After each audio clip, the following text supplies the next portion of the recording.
दोस्तों, आप लोग कैसे हो? आई होप आप लोग अच्छे होंगे और अच्छी तरीके से पढ़ाई भी कर रहे होंगे। आज जो है कि हम लोग क्वेश्चन नंबर 4 पढ़ेंगे। ठीक है। क्वेश्चन नंबर 4 है कि भारतीय आदर्शवादी दर्शन अद्वितीय है। उक्त कथन पर प्रकाश डालते हुए भारतीय आदर्शवादी दर्शन की प्रकृति की विवेचना कीजिए तथा इसका पाश्चात्य आदर्शवाद से अंतर स्पष्ट कीजिए। ठीक है।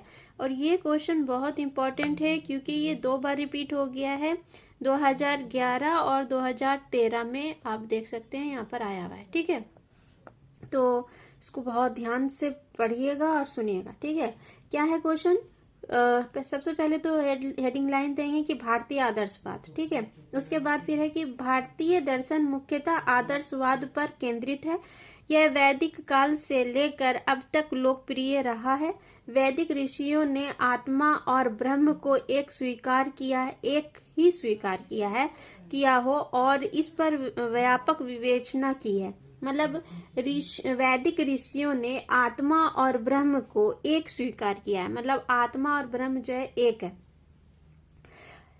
इस पर व्यापक विवेचन किया है कि आत्मा अलग है या ब्रह्म अलग है। ठीक है, तो देखिए क्या है कि भारतीय दर्शन अद्वैतवाद का विशेष महत्व है। अद्वैत तथा अद्वैतवाद का उद्भव वेदांत से हुआ है और वेदांत दर्शन आदर्शवादी दर्शन है।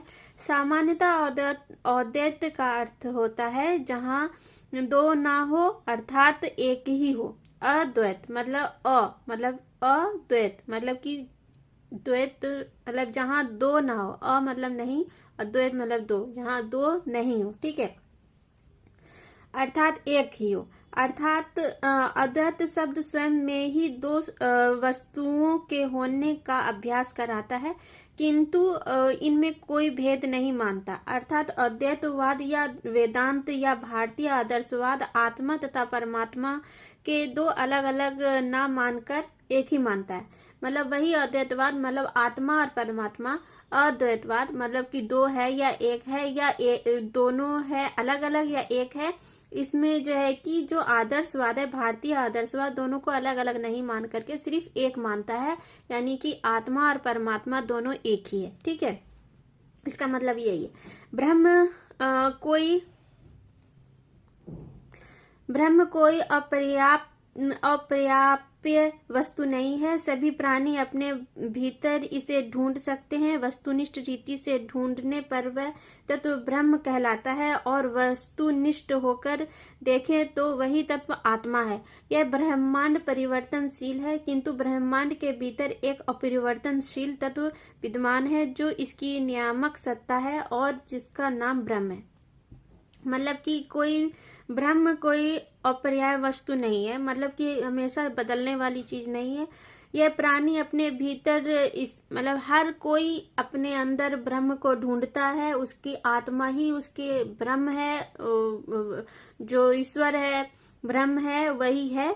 ठीक है, वही हर कोई इंसान अपने अंदर क्या खोजता है? एक अपने अंदर हर कोई ईश्वर को ढूंढता है ना, तो वही है, गॉड को ढूंढता है। तो वस्तुनिष्ठ रीति से ढूंढने पर वह तत्व ब्रह्म कहलाता है। अगर हम वस्तुनिष्ठ ऑब्जेक्टिव टाइप से खोजेंगे तो वो ब्रह्म है, लेकिन अगर हम इस तरह से अपने भीतर ढूंढेंगे तो वो आत्मा है। ठीक है, क्योंकि आत्मा नजर नहीं आती है तो उसका कोई ऑब्जेक्ट नहीं है। और अगर हम ब्रह्म को ढूंढे तो हम जान रहे हैं कि क्योंकि ईश्वर भगवान इन लोगों का जो है कि एक ऑब्जेक्ट के तौर पर ये यहाँ पर लिखा गया है कि वस्तुनिष्ठ रीति से ढूंढने पर वह तत्व ब्रह्म कहलाता है और वस्तुनिष्ठ होकर देखें तो वही तत्व आत्मा है। ठीक है, व्यक्तिनिष्ठ होकर देखें तो वही तत्व आत्मा है ना। यह ब्रह्मांड परिवर्तनशील है, किंतु ब्रह्मांड के भीतर एक अपरिवर्तनशील तत्व विद्यमान है। ये जो ब्रह्मांड है, ये जो दुनिया है, हमेशा चेंज होता रहता है। प्रलय आया या भूकंप आ गया तो हमेशा कुछ ना कुछ चेंज हो जाता है जब बहुत ज्यादा जोर का आता है।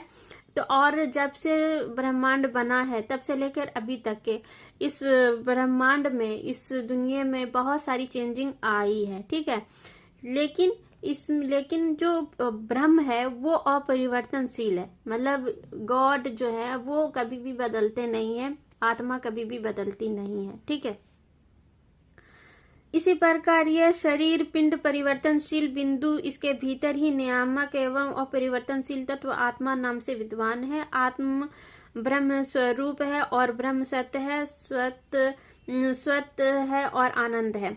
मतलब कि ये जो आत्मा है ये कभी नहीं बदलती। हाँ, आत्मा का जो शरीर है उसमें हर आत्मा रहती है, और जब वो आत्मा निकलती है तो वो शरीर चेंज कर लेती है। ठीक है, तो ये होता है। उसके बाद भारतीय आदर्शवाद वेदों से अद्भुत है और इसमें अनेक धाराओं का समावेश है। यह आज भी भारतीय जनजीवन को प्रभावित कर रही है। प्राचीन दार्शनिक शंकराचार्य, वल्लभाचार्य, माधवाचार्य, याज्ञवल्क्य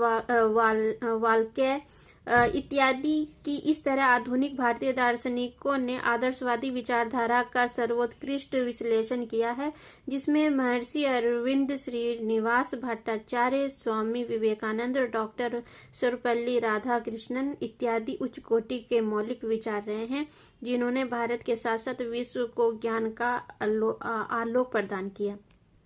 जो बहुत बड़े दार्शनिक रहे हैं, प्राचीन दार्शनिक जैसे शंकराचार्य, वल्लभाचार्य, माधवाचार्य, याज्ञवल्क्य, इन लोगों ने जो है कि आधुनिक भारतीय दार्शनिक विचार जो थे वो इन लोगों के बहुत ज्यादा महान थे, बहुत ज्यादा सर्वोत्कृष्ट थे। इनका विश्लेषण इन सब चीजों के ऊपर बहुत ही रहा है। ये आत्मा, परमात्मा और ब्रह्म से रिलेटेड बहुत सारी चीजों के ऊपर जो है कि विश्लेषण कर चुके हैं, जिसमें महर्षि अरविंद, श्रीनिवास भट्टाचार्य, स्वामी विवेकानंद, डॉक्टर सर्वपल्ली राधाकृष्णन इत्यादि उच्च कोटि के मौलिक विचारक रहे हैं। इन्होंने भी इन सब चीजों पर विचार किया है और जिससे कि भारत के साथ साथ विश्व को ज्ञान का आलोक प्रदान किया। और इनके द्वारा जो भी विश्लेषण कर करके आया, इन्होंने अपने विश्लेषण को एनालिसिस करने के बाद जो भी विश्लेषण किया, एनालिसिस किया, उसको अपने विचारों के रूप में जो है कि एक थ्योरी के रूप में दिया। ठीक है, जिसको कि पढ़ कर करके आने वाले बच्चे और साथ में जो टीचर, इन लोगों को भी उस वक्त के जो संसार से रिलेटेड, आत्मा और ब्रह्म से रिलेटेड जो भी जानकारी है वो सारी चीजें मिली। ठीक है, भारतीय आदर्शवाद तथा पाश्चात्य आदर्शवाद में अंतर। तो भारतीय आदर्शवाद तथा पाश्चात्य आदर्शवाद में निम्नलिखित अंतर स्पष्ट होता है। अब देखो, आदर्शवाद भी दो तरह का हुआ, एक तो इंडियन फिलोसफर थे और एक वेस्टर्न फिलोसफर थे। तो उन लोगों का विचार भी अलग अलग होगा, विचारधाराएं और फिलॉसफी जो उन लोगों ने दी है इसके ऊपर, ठीक है, वो भी अलग अलग होंगे। देखो क्या है कि भारतीय आदर्शवाद तथा पाश्चात्य आदर्शवाद में निम्नलिखित अंतर स्पष्ट किया जा सकता है। पहला है, भारतीय आदर्शवाद आध्यात्म पर आधारित रहा है, जबकि पाश्चात्य आदर्शवाद सिद्धांतों तथा विचारों को प्रमुखता प्रदान करती है। देखो, हमारा जो देश है इंडिया, उसमें जो दार्शनिक रहे हैं भारतीय दार्शनिक, वो आध्यात्म के ऊपर, यानी कि ब्रह्म और उनकी जो रचना हुई और आत्मा और परमात्मा, इन सब चीजों से रिलेटेड रहा। लेकिन जो पाश्चात्य आदर्शवादी रहे हैं, वो जो चीज सिद्धांत के रूप में आता था और जो विचार उन लोगों के द्वारा एनालिसिस कर करके आता था, उनको दे देते। ठीक है। दूसरा है, भारतीय दर्शन के अनुसार ब्रह्म को जानने वाला स्वयं ब्रह्म हो जाता है। इसी आधार पर वेदांत में अहम ब्रह्मस्मि की अवधारणा प्रतिष्ठित की गई है, जबकि पाश्चात्य दर्शन के अनुसार विवेकपूर्ण आत्मा का स्वयं विश्व, शिव और सुंदर खोजने के लिए मनुष्य को अपने आप को पहुंचाने का प्रयत्न करना चाहिए। भारतीय दर्शन में जो है कि ब्रह्म में क्या कहा गया है कि शिव, सुंदर और सत्यम शिवम सुंदरम का जो है कि ये बात कहा गया है कि जो इंसान सच बोलता है उसी के अंदर शिव है और वही सुंदर है। ठीक है, तो इसी के लिए जो है कि जो इंडियन विचारक हैं उनका यही मानना है कि जिस मनुष्य के अंदर, जो मनुष्य अपने जीवन में सत्यम शिवम सुंदरम का ये चीज अपने अंदर डालता है, उसी की आत्मा जो है कि परमात्मा से जाकर के मिलती है। ठीक है। उसके बाद फिर है कि तीसरा है कि भारतीय आदर्शवाद के अनुसार मानव जीवन का अंतिम उद्देश्य मोक्ष है। इसके लिए उन्होंने ज्ञान मार्ग का समर्थन किया है, जबकि पाश्चात्य आदर्शवाद के अनुसार मानव जीवन का उद्देश्य स्वयं को जानना है। भारतीय आदर्शवाद के अनुसार क्या है कि जो इंसान का सबसे अंतिम उद्देश्य जो है, लक्ष्य क्या है, मोक्ष पाना है। मतलब कि जो भी हमारी गलती है, हमारे गुनाह हैं, हमारे दोष हैं, वो सारे चीज खत्म हो जाए, इसके लिए हम अच्छे अच्छे काम करने लगते हैं। जब लोग बूढ़े हो जाते हैं तब समझ में आ जाता है उनको कि जो चीज उनको नहीं करना चाहिए था, झूठ नहीं बोलना चाहिए था, दूसरे की निंदा नहीं करनी चाहिए थी, और अच्छे काम करने चाहिए थे, दूसरे की हेल्प करनी चाहिए थी, वो बूढ़े होने पर सबको समझ में आता है। यंग में किसी को समझ में नहीं आता है। तो जितना यंग में गुनाह किया हुआ रहता है, पाप किए हुए रहते हैं, वो बुढ़ापे होने के बाद उनको सब समझ में आता है और फिर सबको अच्छे अच्छे काम करने लगते हैं। कोई भी अपना ज्यादा से ज्यादा पैसा कमाने के लिए गलत सलत काम करने लगते हैं। तो जब बूढ़े हो जाते हैं तब उनको समझ में आता है कि पैसा तो सच बोल करके और अच्छे काम करके भी कमाया जा सकता है, इसके लिए ये सब चीज करने की जरूरत नहीं। तो इसके लिए जब इंसान को लास्ट में क्या प्राप्त करना होता है, मोक्ष, और मोक्ष के लिए यही सत्यम शिवम सुंदरम का जो गुण है, इसको अपने अंदर अपनाना होता है। ये भारतीय आदर्शवादी का विचार है।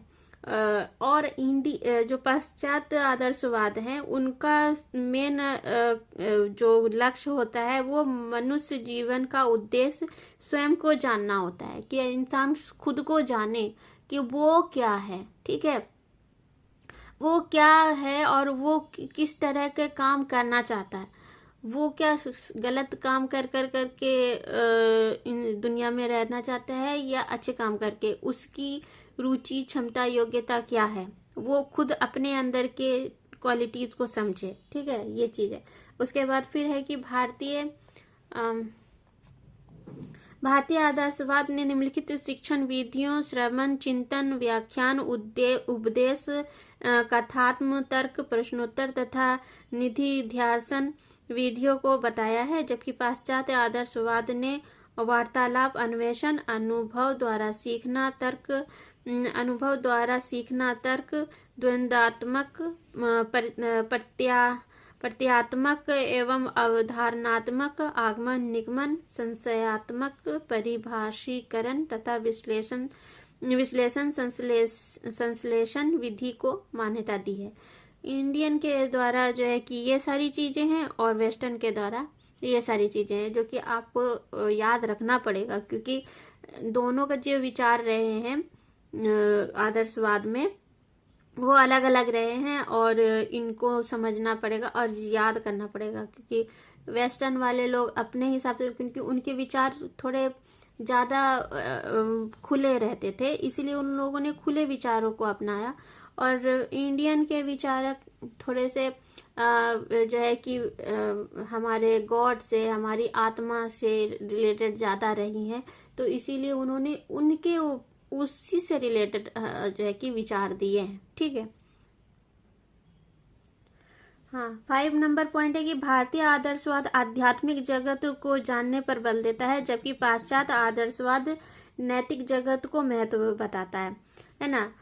भारतीय आदर्शवाद आध्यात्मिक जगत, वही कि आत्मा, परमात्मा, लोक, परलोक, ये सब चीजों को ज्यादा महत्व देता है, जबकि पाश्चात्य आदर्शवाद जो है कि नैतिक जगत को महत्व देता है। नैतिक मतलब कि मॉरल स्टेटस, मतलब जो मॉरल नीति है, जो मॉरलिटी है होती है, उसको ज्यादा महत्व देता है। इंसान के अपने अंदर जो चरित्र होता है उसको सही करने का ज्यादा देता है। ठीक है, तो ये हो गया उसमें अंतर। उसके बाद फिर है कि 6 नंबर कि भारतीय आदर्शवाद में शिक्षक को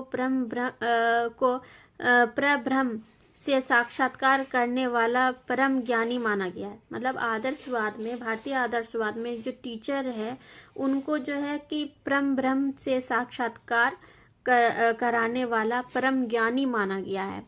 ठीक है, मतलब एक ईश्वर के बाद अगर किसी को दर्जा दिया गया तो वो टीचर को दिया गया। ठीक, इसीलिए जो पुराने जमाने में ज्यादा से ज्यादा शिक्षक का बहुत ज्यादा वैल्यू होता था, उन लोगों को जो है कि जो शिष्य होते थे उनको एक इतना ज्यादा, मतलब उनकी जो भी कहे हुए बात होते थे उनको बहुत ज्यादा समझा जाता था और उन्हीं के कहे हुए बात को पूरा निचोड़ करके अपने दिमाग में घुसा लिया जाता था और उन्हीं के आदर्श के अनुसार चला जाता था। ठीक है, जबकि होते हैं, ठीक है, आचार्य से प्राप्त हुई विद्या से ही शिष्य को उत्कृष्टता प्राप्त होती थी। ज्ञान प्राप्त होने के लिए गुरु का होना अनिवार्य है, जबकि पाश्चात्य आदर्शवाद के अनुसार शिक्षक का स्थान शिक्षण प्रक्रिया में सर्वोपरि था, है ना। जो कि अभी कहा कि जो शिक्षक होते थे उनके लिए, शिष्य के लिए वो बहुत ज्यादा इम्पोर्टेंट होते थे। गुरु का कहना उनके लिए जो है कि पत्थर की लकीर होता था, जो भी वो कह देते थे उसी को माना जाता था और उनके द्वारा जो भी आचार विचार और आचरण और शिष्टाचार ये सब जीवन में उनके डाले जाते थे, वही सब चीज वो फॉलो करते थे। और जैसे वो अपने जीवन को जिस तरह से बनाते थे उसी तरह अपने शिष्य के भी जीवन को बनाते थे। ठीक है, हर चीज की विद्या देते थे और सब चीज गुरु के ही अकॉर्डिंग चला जाता था। और जबकि वेस्टर्न में क्या होता था कि जो व्यक्ति होते हैं उनका जो प्रभाव होता था वो क्लासरूम के अंदर जो व्यक्ति पढ़ने वाले होते थे उनके प्रभाव के रूप में देखा जाता था। मतलब कि यह प्रक्रिया एक व्यक्तित्व का दूसरे के व्यक्तित्व में पड़ने वाली प्रभाव के रूप में दे रहा है। अगर टीचर जिस तरह का प्रभाव दे रहा है बच्चे लोगों को, उसी तरह का प्रभाव बच्चे के ऊपर देखा जाता था। ठीक है, तो इस तरह का वेस्टर्न में क्या था कि जो टीचर, वेस्टर्न वाले टीचर जिस तरह की पढ़ाई कराते थे उनका उसी तरह का जो है कि बच्चों के अंदर गुण देखा जाता था। और इंडिया में जिस तरह के बच्चे गुरु पढ़ाते थे उसी तरह का गुण उनके अंदर देखा जाता था। ठीक है, यानी कि इंडिया में जो गुरु का जो दर्जा होता था वो ईश्वर के बाद दूसरा दर्जा उन्हीं का होता था। मतलब इतना ज्यादा इम्पोर्टेंट होते थे पहले के टीचर स्टूडेंट के नजर में। और जो पाश्चात्य होते थे उनका बस यही था कि जो एक व्यक्ति पढ़ाने के टाइम में जो एक टीचर पढ़ाता था उसके व्यक्तित्व का प्रभाव जो पढ़ने वाले होते थे उनके ऊपर पड़ता था और उसी में देखा जाता था। अतः शिक्षक का व्यक्तित्व प्रभावशाली होना चाहिए, जिसके लिए जो टीचर होते हैं, जो होते थे वेस्टर्न में, उनका जो है कि जो व्यक्तित्व होता है, जो कि उनकी पर्सनैलिटी होती थी, वो बहुत प्रभावशाली होना चाहिए था, पावरफुल होना चाहिए था। ठीक है, तो आई थिंक आप लोगों को ये क्वेश्चन अच्छे तरीके से समझ में आया होगा। बहुत इजी है। अद्वैतवाद मतलब अद्वैत, मतलब अद्वैत मतलब कि दो नहीं एक है। ठीक है, मतलब नहीं, अद्वैत मतलब दो, यानी कि आत्मा और ब्रह्म, परमात्मा, ब्रह्म यानी परमात्मा। ठीक है, तो मतलब इनको दो नहीं मान के एक माना गया है। ठीक है, और इसी में जो है कि इसके वेस्टर्न और इंडियन में क्या अंतर सोच विचार करने में रहा है, ये सारी चीजें थी इसमें। तो आई थिंक आप लोगों को समझ में आया होगा। आज के लिए इतना ही। आज ये क्वेश्चन नंबर 4 पढ़ा है, कल से शॉर्ट क्वेश्चन शुरू हो जाएगा। ठीक है, तो अगर आप लोगों ने मेरे जेंजी क्लासेस को अभी तक सब्सक्राइब नहीं किया है तो प्लीज़ सब्सक्राइब कीजिए और बेल आइकन दबा लीजिए ताकि आने वाली ऑल नोटिफिकेशन आपको मिलती रहे। और इस तरह की अच्छी वीडियोस को अच्छी तरीके से पढ़ने के लिए, पूरे खोल करके क्वेश्चन को, आंसर को समझने के लिए आप मेरे जेंजी क्लासेस को सब्सक्राइब कर सकते हैं। ठीक है, तो चलिए कल हम फिर से मिलते हैं। और अगर आप लोगों को प्रैक्टिकल से रिलेटेड कोई भी क्यूरीज चाहिए तो आप मेरे जेंजी क्लासेस के प्लेलिस्ट में पड़ी हुई जो भी प्रैक्टिकल फाइल्स हैं आप उनसे अपने प्रैक्टिकल फाइल बना सकते हैं। ठीक है, तो चलिए आज के लिए इतना ही। Have a nice day. अपना और अपने फैमिली का बहुत बहुत ख्याल रखिएगा।